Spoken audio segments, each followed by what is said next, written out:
بسم اللہ الرحمن الرحیم۔ السلام علیکم ورحمۃ اللہ وبرکاتہ۔ میری بہنیں اور میرے بھائیوں، میں آپ کے لیے ایک وظیفہ لایا ہوں۔ یہ وظیفہ ان کے لیے ہے جو رزق کے لیے پریشان ہیں، کاروبار کے لیے پریشان ہیں اور کہتے ہیں کہ ہمارے رزق کے اندر برکت نہیں۔ جب آپ یقین کے ساتھ یہ وظیفہ کریں گے تو اللہ تبارک و تعالی ضرور آپ کے رزق کے اندر برکت عطا فرمائیں گے۔ یہ وظیفہ بہن اپنے بھائی کے لیے کرے، ماں اپنے بیٹے کے لیے کرے، بیگم اپنے شوہر کے لیے یہ وظیفہ کرے۔ جب ماں اپنے بیٹے کے لیے یہ وظیفہ کرے گی اور پھر دعا مانگے گی تو اللہ تبارک و تعالی ضرور ماں کی دعا کو قبول فرماتے ہیں۔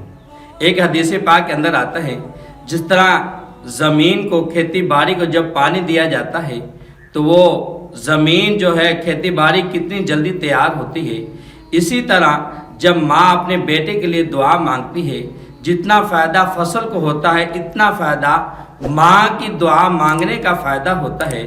جب ماں اپنے بیٹے کے لیے یہ وظیفہ کرے گی اور پھر دعا مانگے گی تو اللہ تبارک و تعالی ضرور آپ کے رزق کے اندر برکت فرمائیں گے۔ آپ کیا کریں؟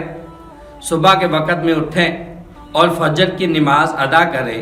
فجر کی نماز ادا کرنے کے بعد اسی جگہ پر بیٹھے رہیں۔ بیٹھنے کے بعد آپ نے 300 مرتبہ سورہ اخلاص پڑھنی ہے۔ قل هو اللہ احد اللہ الصمد لم یلد ولم یولد ولم یکن لہ کفوا احد، صرف 300 مرتبہ پڑھنی ہے۔ پڑھنے کے بعد دعا مانگے تو اللہ تبارک و تعالی آپ کے گھر کے اندر برکت عطا فرمائیں گے، اور جب دعا مانگیں گے تو اللہ تبارک و تعالی ضرور آپ کی دعا کو قبول فرمائیں گے۔